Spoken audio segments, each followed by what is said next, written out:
Weekly update for Friday, September 21st.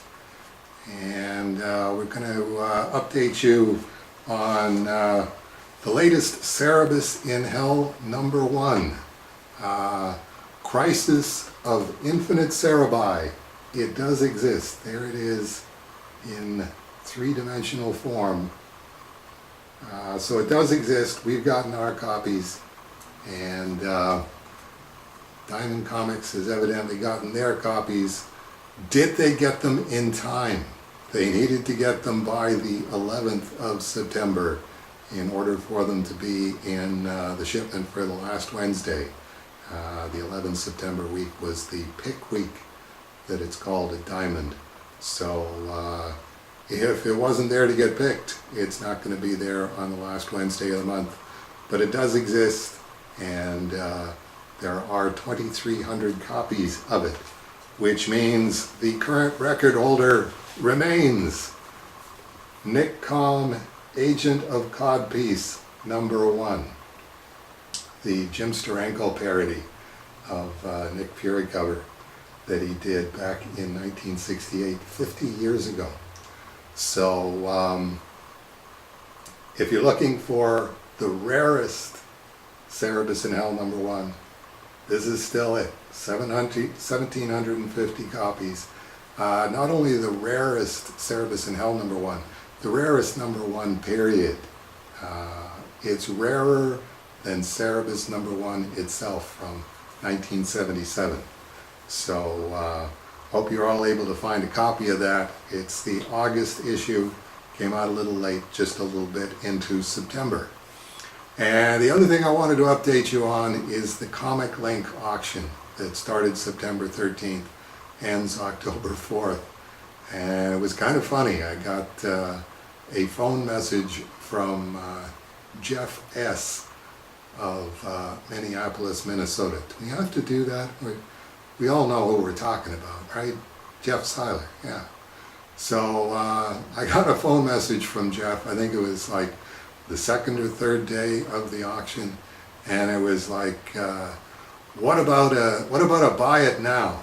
It's I appreciate you giving everybody a shot at this two-page spread of Alex Raymond and Stan Drake, but come on, Dave, let's how about a buy it now? I'll give you, and he gave me a range between $800 and $1,000 for these two pieces. Just give me a call, let's see if we can work something out.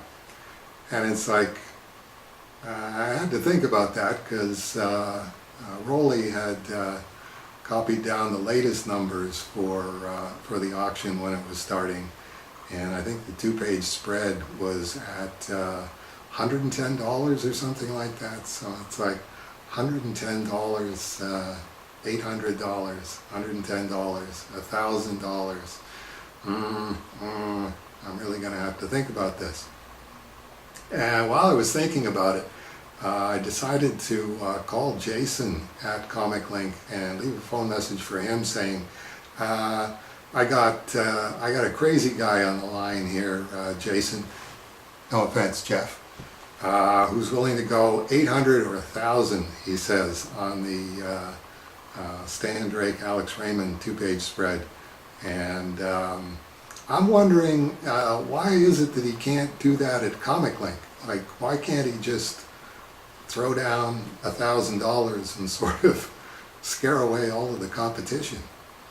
And figured that was a relevant question, and left it. And Jason got back to me and left a phone message and said that actually that piece is up to $1,100 right now. So as Jesse Jackson used to say, the point is moot at that point.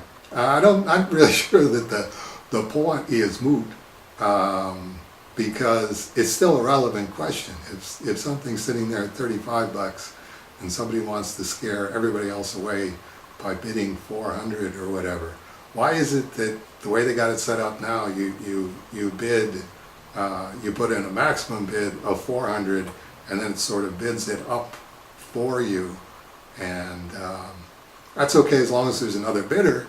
But if there isn't another bidder, then the guy who would have gone, oh hell, I just want this here, you know, I want to pay 400 for it, is going to get it for 120. It's like, okay, to me that's leaving like $280 on the table that you probably don't want to leave on the table if you're Comic Link, and you know you're getting a little taste of everything that you sell. So yeah, I'm not really sure that the point is moot. But in this case, definitely. Sorry, Jeff, it was already up to 1,100, and that was a couple of days ago now, with a couple of weeks left in the auction. So not sure how everything else is doing in the auction, but I did want to keep that front and center for everybody if you want to participate. And there's tracing paper, the complete artwork for the Mr. A parody that was in Glamour Puss number 7, Ms. A, that I hope Matt Dow's had a chance to post at A Moment of Cerebus for your dining and dancing pleasure. So that's, as we say, as I said, is continuing through October 4th is when the auctions end, and we'll give you another reminder about that next week. But that'll do it for this week. So hope everybody has a good week, and we'll see a bunch of you back here for the September 28th weekly update.